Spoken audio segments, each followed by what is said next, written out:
Buenas tardes, hermanos. Nuevamente nos encontramos en este programa Santos, conociendo su vida y obra, y con mucho gusto estamos aquí con ustedes. Hoy hablaremos de San Rodrigo Aguilar Alemán, sacerdote y mártir mexicano. Mi nombre es Teresa de Jesús Caballero Hernández y feliz de estar aquí en este bello programa. Buenas tardes, mucho gusto de estar con ustedes. Hoy, como dijo Tere, es un programa muy bonito porque vamos a hablar de un hombre que de verdad nos inspira muchísimo. Mi nombre es Doris Evangelina Chansoler, misionera de la Cruz, y gracias por estar de nuevo con nosotros. Iniciamos con una oración. En el nombre del Padre, del Hijo y del Espíritu Santo. Amén. Ven, Espíritu Santo, y llena los corazones de tus fieles, enciende en ellos el fuego de tu amor. Envía, Señor, tu Espíritu, y todas las cosas serán creadas, y se renovará la faz de la tierra. Oh Dios, que has instruido los corazones de tus fieles con la luz del Espíritu Santo, danos a saber rectamente la verdad y gozar siempre de sus divinos consuelos, por Jesucristo nuestro Señor. Amén. Gracias, Señor, te damos en esta tarde por la vida que nos das, porque tú siempre nos llenas de tu amor y de tu misericordia. Gracias, Señor, porque bendices nuestras familias, bendices a tantos hijos tuyos, Señor, que creen en ti. Gracias, Señor, por este testimonio de estos mártires mexicanos, en especial de San Rodrigo. Gracias por ese sí que te dio y que el Señor interceda por cada uno de nosotros para que también seamos fieles a ti, Señor. Gloria al Padre y al Hijo y al Espíritu Santo, como era en el principio, ahora y siempre, por los siglos de los siglos. Amén. En el nombre del Padre y del Hijo y del Espíritu Santo. Amén. Bueno, empezamos, ya saben, como siempre, en una reseña, en un video, para ver algunos rasgos de la vida de San Rodrigo Aguilar Alemán, presbítero y mártir. Presenta.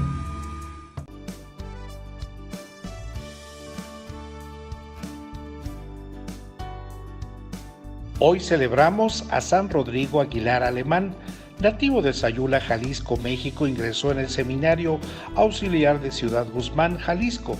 Recibió el orden sacerdotal en 1903. Por sus aptitudes literarias colaboró en diversos diarios de la ciudad natal, aprovechando los medios para difundir devociones, valores y diversos temas de cultura religiosa. En 1905 fue ordenado como presbítero. Desempeñó su ministerio en diversas ciudades donde demostró su gran empatía con la feligresía, entre quienes difundió temas de la doctrina cristiana y promovió diversas acciones. En el año de 1925 se le designó párroco de la Unión de Tula, pueblo y municipio de la región de la Sierra de Amula, Jalisco. 2 años después, habiéndose desatado la persecución religiosa por parte del gobierno federal y estatal, el ejército entró al poblado. La soldadesca realizó actos de saqueo y excesos en contra de los pobladores, quienes, aterrados, huyeron hacia las montañas. Pese al ataque, las religiosas adoratrices permanecieron en su convento, atendiendo a heridos y enfermos. En este claustro se encontraba el padre Aguilar, quien había sido designado sinodal en el examen que presentarían los seminaristas Rodrigo Ramos, quien al ver el asedio alertó al presbítero Aguilar, pero este padecía molestias en sus pies, por lo que su desplazamiento era lento, y exigió al seminarista que huyera. El sacerdote fue rodeado, insultado y hecho preso por la tropa. En la madrugada del 28 de octubre de 1927 fue conducido a Ejutla, donde se le ató una cuerda al cuello, izándolo varias veces y conminándolo a gritar: «¡Viva el supremo gobierno!». Como se negó, se le levantó y dejó caer varias veces hasta que se le ahorcó. Piadosos lugareños dieron sepultura a su cuerpo. Fue canonizado en el año 2000.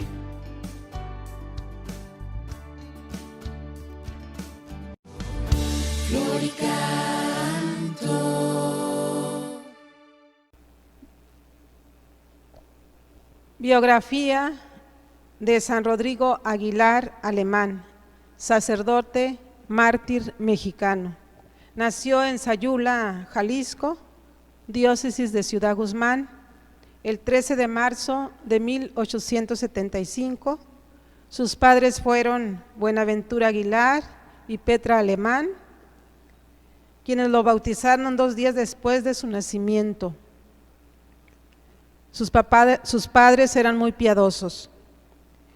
Ingresó al Seminario Auxiliar de Ciudad Guzmán, donde se distinguió por su talento y aplicación. Cultivó la prosa y la poesía con gran talento literario. Fue ordenado sacerdote el 4 de enero de 1905 y trabajó en diversas parroquias. Cumplió sus deberes con diligencia y prontitud, siempre atento a las necesidades de sus fieles, con paciencia, caridad y humildad. El 20 de enero de 1927 se desempeñaba como padre interino de la Unión de Tula, cuando fue perseguido por ser sacerdote. Huyó y se refugió en un rancho desde donde atendía a sus fieles. Les administraba los sacramentos y dirigía los ejercicios espirituales. El 20 de marzo de 1925 fue nombrado párroco de Unión de Tula. Fue capturado el 28 de octubre de 1927 por una columna de federales al mando del general Juan Izaguirre. Tenía 52 años y 24 de sacerdote.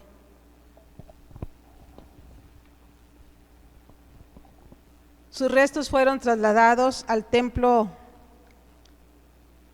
parroquial de Unión de Tula, Jalisco.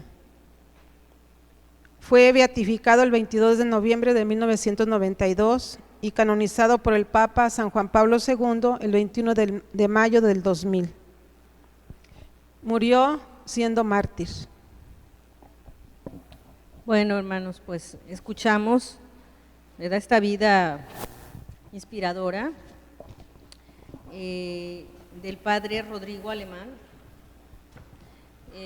conocido como el sacerdote poeta, ¿verdad? Sí, era poeta. Sí, nos dice que era de una fina sensibilidad. De hecho, él escribió un libro también, ¿verdad? Sí. De un viaje que hizo a Roma, a Tierra Santa, que ahí en los comentarios nos estuvimos buscando información. Dice que hay gente que tiene ese libro, ¿verdad?, donde él platicaba de sus experiencias. Nos dicen que era un hombre que conocido, decíamos que su sacerdocio lo consagró a la Santísima Virgen, ¿verdad? Muy amante de la Eucaristía, y él dijo algo: Señor, danos tu gracia de padecer en tu nombre, de sellar nuestra fe con nuestra sangre y coronar nuestro sacerdocio con el martirio, ¿verdad? Por eso cuando tuvo que abandonar su parroquia y ocultarse, cuando llegaron las tropas federales, pues para apresarlo, dice, su rostro se resplandecía de paz, ¿no? Sí. Recordemos, los mártires, para ellos no era algo nuevo el sacrificio, era algo que ellos ya esperaban, porque estamos en una época muy difícil y que ellos ya habían entregado su vida antes. Sí, con mucho gozo y paz. Cuando a él lo apresaron, aceptó eso, ¿verdad? Sí, como que ya lo esperaba, ¿no? Bueno, entonces dice que, les quiero leer yo literalmente aquí un pequeño poema que escribió con respecto a esto. Prefiero la muerte, yo soy sacerdote, prefiero el destierro, no soy tan vil, mejor el martirio que ser iscariote, mejor la guarida del tigre y coyote, mejor ermitaño que ser infame y servil. Ay, qué hermoso poema. ¿Verdad? Él pues a mí por lo menos leyéndolo dije, qué hombre tan fino, tan sensible para escribir. Bueno, nos dice un biógrafo del padre Aguilar que él era un hombre muy sencillo, que él fue a certificarse acerca de dónde había nacido y de su acta de bautismo, y que fue el archivo parroquial y que lo encontró.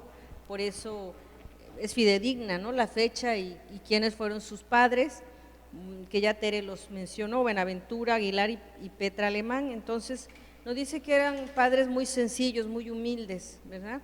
Él venía de una cuna muy humilde y fue bautizado y confirmado en Sayula, y de Sayula su familia emigró a Ciudad Guzmán, y en busca de, pues, de algo mejor, ¿verdad? La gente migra no porque quiera, sino siempre buscando un mejor futuro para poder sostener su hogar. Entonces fue ahí en Ciudad Guzmán donde le nació pues la vocación, ¿verdad?, para ser sacerdote, y tuvo el deseo de entrar al seminario, pero nos dice aquí su biógrafo que tuvo que tardar como mes y medio para entrar porque no tenía los recursos, no tenía ni para ropa, ¿no? Y era muy pobre. Así es. Entonces la sede de este seminario se encontraba en Guadalajara, pero en algunas regiones tenían algún seminario auxiliar, y en este caso era el de Ciudad Guzmán.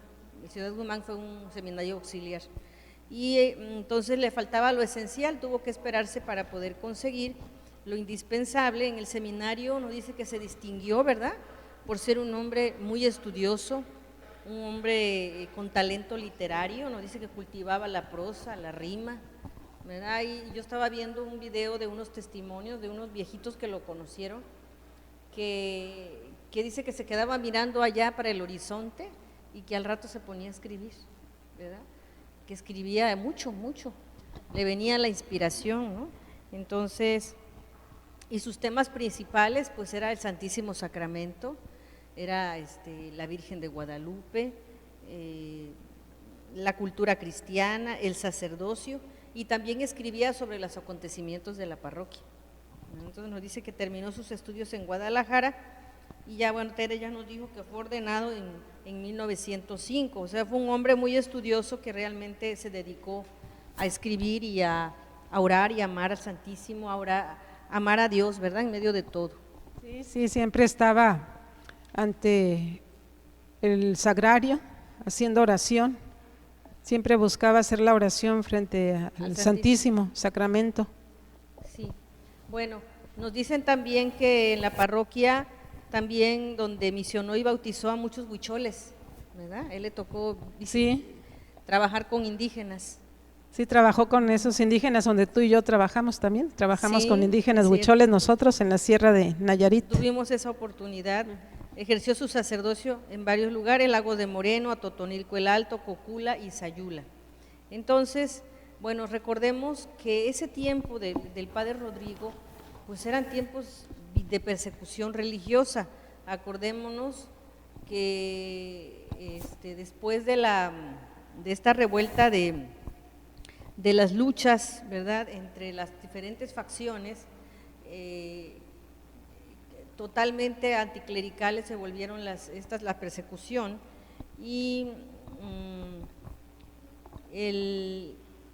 después del derrocamiento de Porfirio Díaz, hubo una lucha, ¿verdad?, de caudillos que querían apoderarse, querían todos estar en el poder.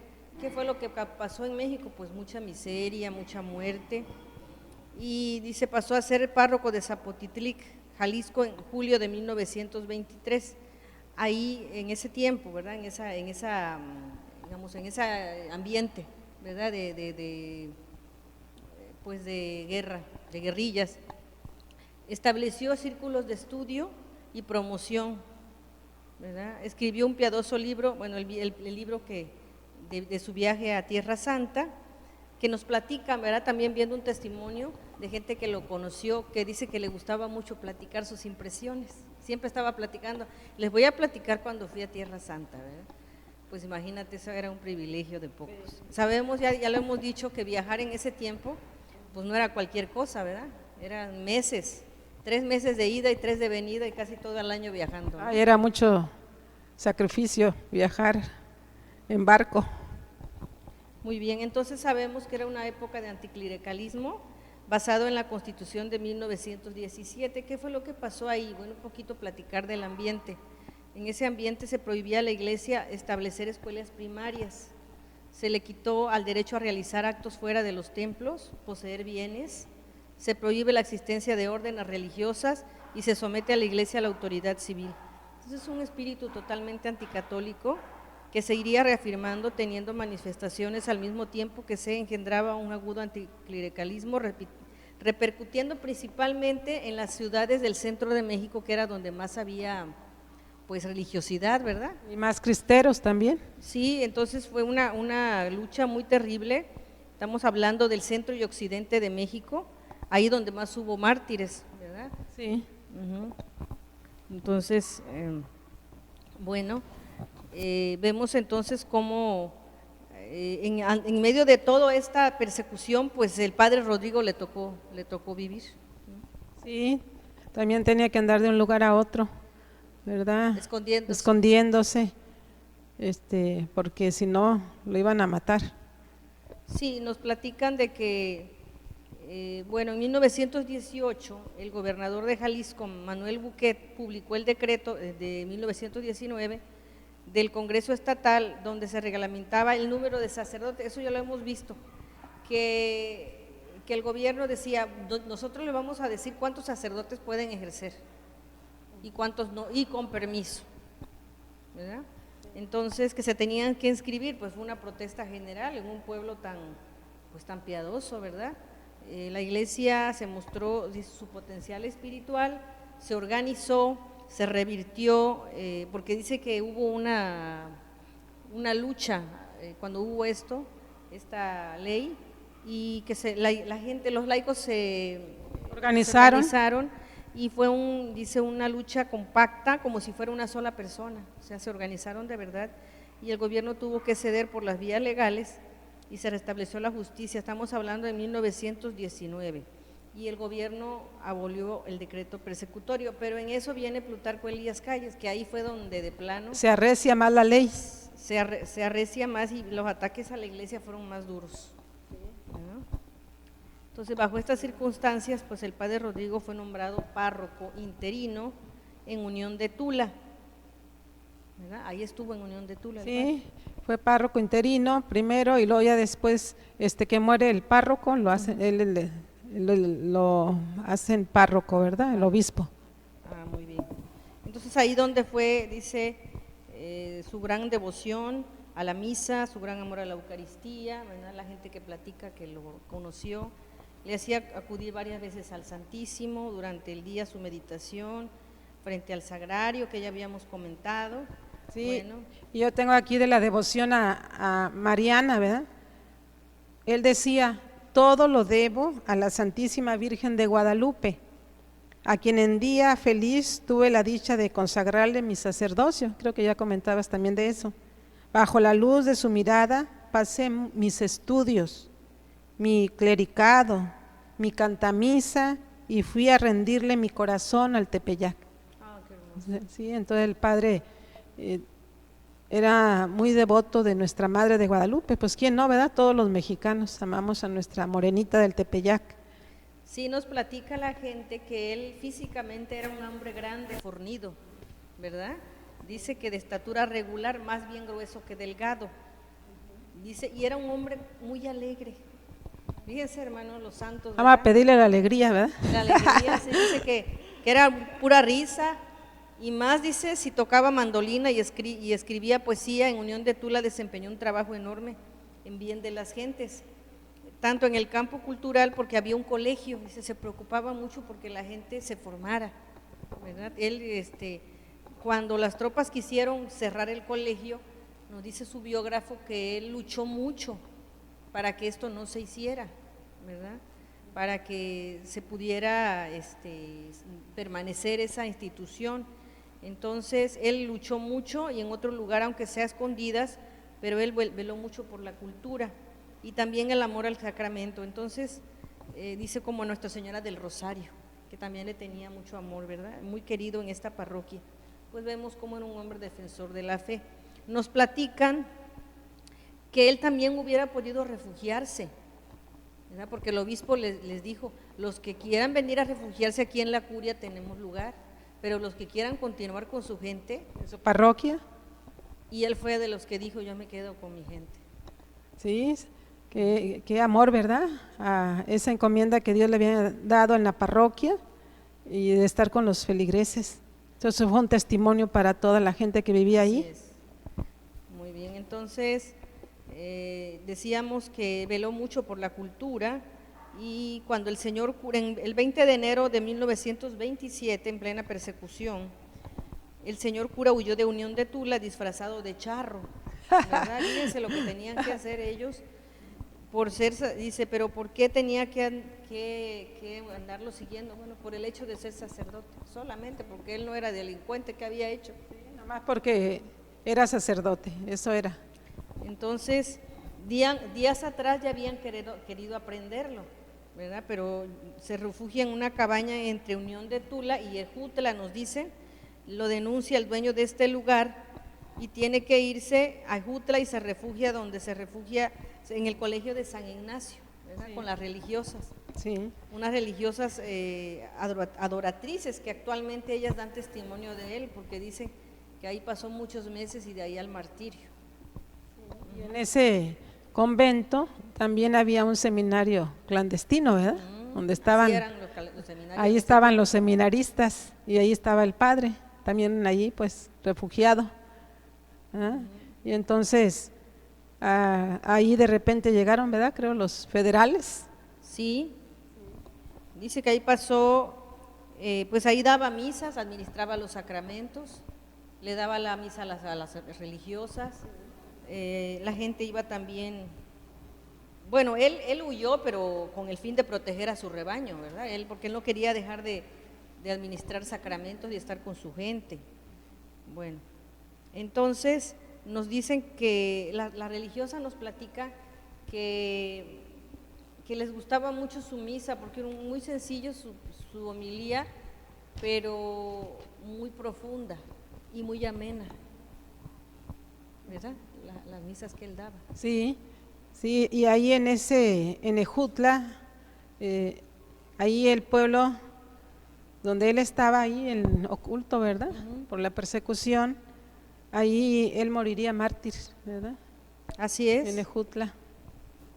Bueno, entonces nos dicen que la gente iba allá, porque el padre rezaba el rosario con la gente, ahí iba la Eucaristía, les gustaba mucho la misa con él, sabemos, dice que principalmente se recrudeció la persecución en los estados de Colima, Michoacán, Jalisco y Zacatecas, ¿verdad? Porque eran pueblos sumamente católicos, sumamente cristianos.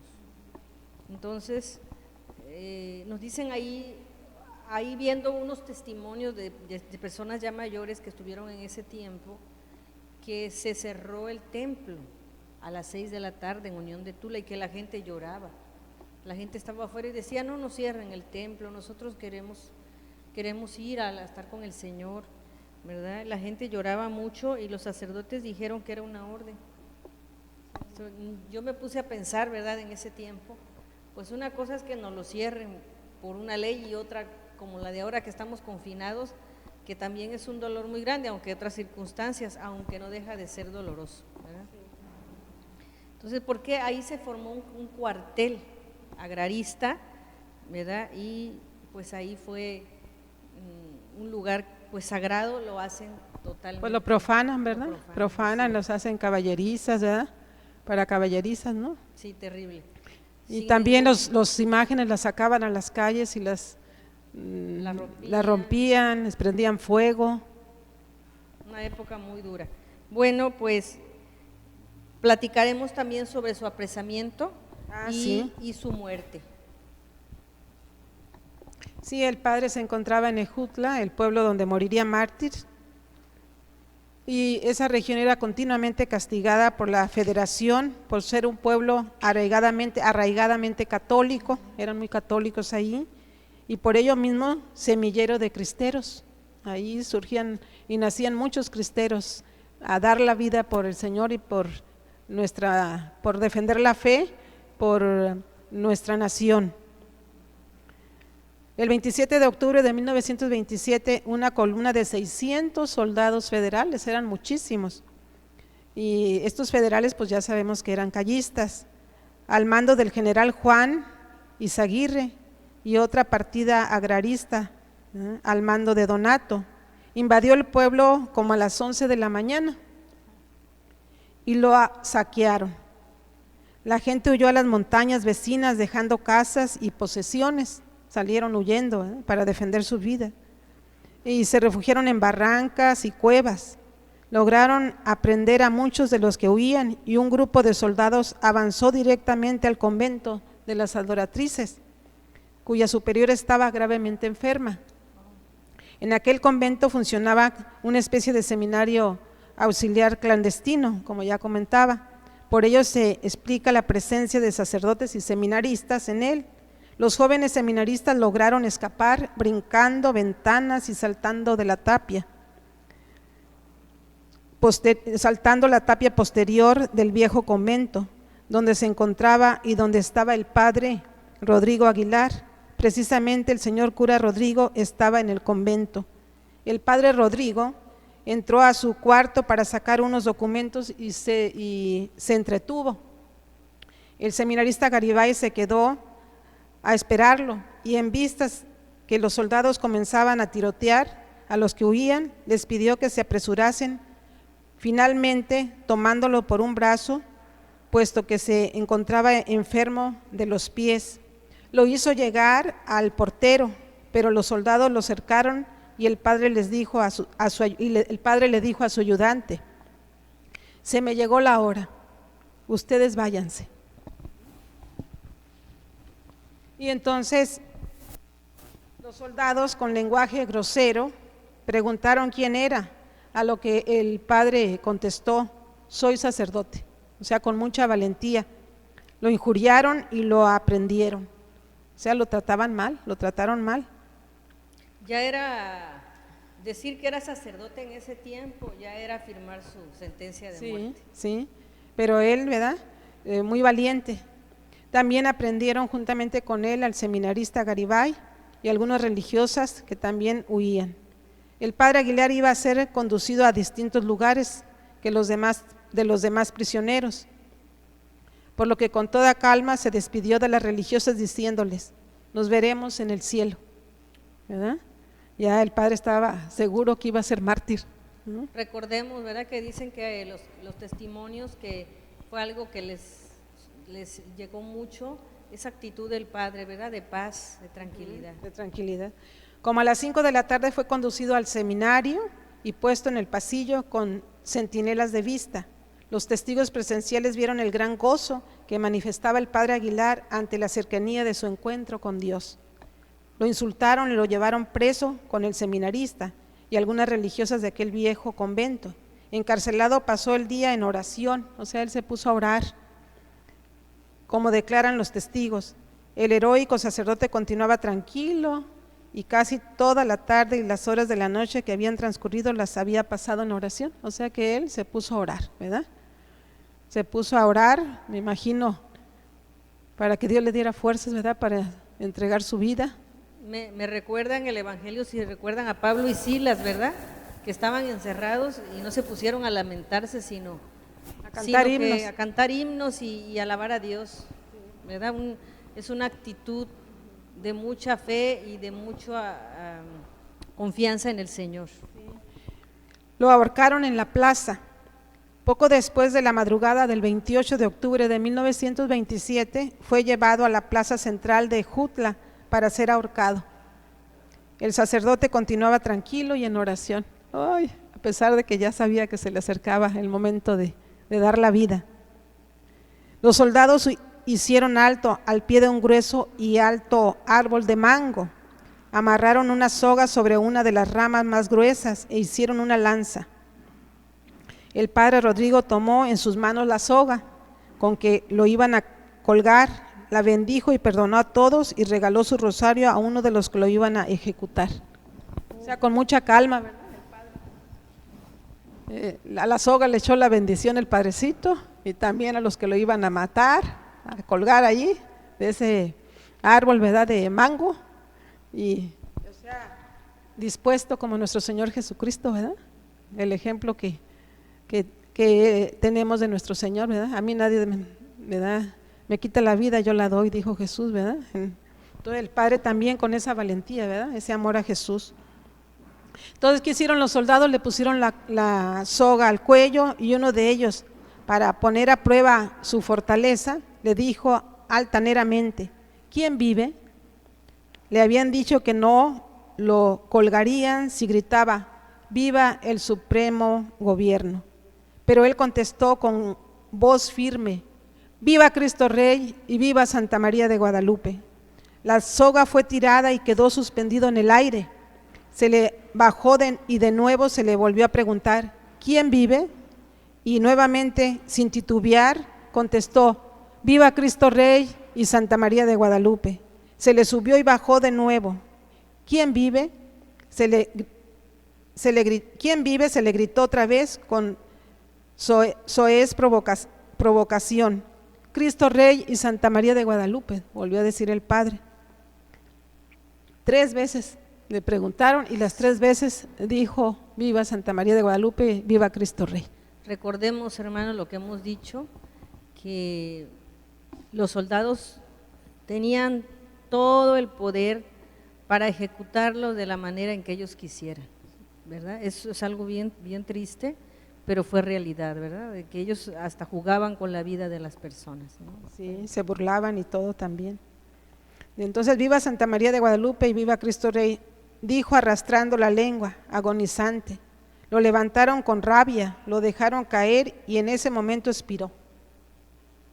Era la 1 de la madrugada del 28 de octubre de 1927. Entonces los pobladores, ¿verdad?, que estaban en la montaña afirman que 3 veces vieron una luz en el cielo que iluminó a Ejutla, cuando mataron al padre. Un signo. El cuerpo amaneció colgado del árbol en la plaza central. Como permaneció suspendido hasta el mediodía, mucha gente pudo verlo ahí, ¿verdad? Cerca de las 5 de la tarde, 3 cristianos piadosos, Juan Ponce, Jesús y Silvano García, pidieron autorización a un capitán de los federales llamado Mata y descolgaron el cuerpo. Lo llevaron inmediatamente al panteón y lo enterraron superficialmente sin caja. Como Jesús, ¿verdad? Así como nuestro Señor Jesucristo, unos piadosos fueron y lo envolvieron y lo llevaron. Sí. La exhumación de los restos fueron trasladados al templo parroquial de Unión de Tula. En la iglesia parroquial de Unión de Tula se veneran sus reliquias y la gente implora su intercesión. Y hoy también nosotros, ¿verdad?, imploramos la intercesión de San Rodrigo, ¿verdad?, Aguilar, Alemán, para que también podamos nosotros defender la fe, la vida, y podamos también poder decir con firmeza: viva Cristo Rey, viva Santa María de Guadalupe, y que Él interceda por todas las familias, por los sacerdotes, para que también sean fieles hasta el último momento de sus vidas. Porque haya muchas vocaciones, ¿verdad?, de sacerdotes como él, llamados para darse por su pueblo, fieles, por todos nuestros enfermos que nos han pedido que oremos, los enfermos de esta pandemia, ¿verdad?, los que ya se fueron o los que están muy enfermos, para que por intercesión del Padre Rodrigo, pues el Señor los sane, ¿verdad? Y por todas las familias que han tenido una pérdida, para que con fe vivan pues esta ausencia de sus seres queridos. Sí, para terminar me gustaría leerles el poema que compuso el Padre Rodrigo, porque pues él tenía esa alma de poeta y él había escrito varias poesías al crucificado como estas. Miradle allí, pendiente del madero, sobre la cumbre del tremendo Gólgota, tinto en la roja sangre que destila todo su cuerpo por las venas rotas.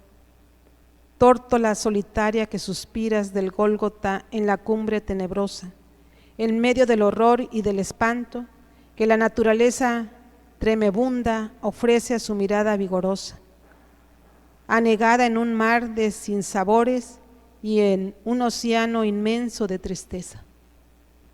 Amén. Bueno, le damos gracias al Señor por la vida del Padre. Un mártir siempre es una bendición en un pueblo, ¿verdad? En este pueblo a veces incrédulo, pues ellos vienen a ser una luz en medio de las tinieblas. Pues antes de terminar, vamos a recordar este programa de Casa Santana que se llama Yo Me Sumo, y aparece en pantalla los datos. Recordemos que es para becar a familias para que tengan lo indispensable, sus despensas, ¿verdad? Y que podamos nosotros aportar para poder ayudar a estas familias. Muchas gracias por los que han aportado y por los que están dispuestos a darlo, pues aquí pueden hacerlo a través de sus tarjetas o también en especie aquí en Casa Santana para que se sumen a esta labor. Muchas gracias. Terminamos con una oración. En el nombre del Padre, del Hijo y del Espíritu Santo. Amén. Padre, te damos gracias por la vida del Padre Rodrigo y te pedimos, Señor, por su intercesión, por todas las familias que en este momento han tenido una pérdida, por todas las familias que nos han pedido que oremos, por los bienhechores de esta obra, de esta parroquia y los bienhechores de buenas obras para que tú les des más en abundancia. Señor, te pedimos por los que en este momento están agonizando por esta enfermedad, para que se encuentren contigo.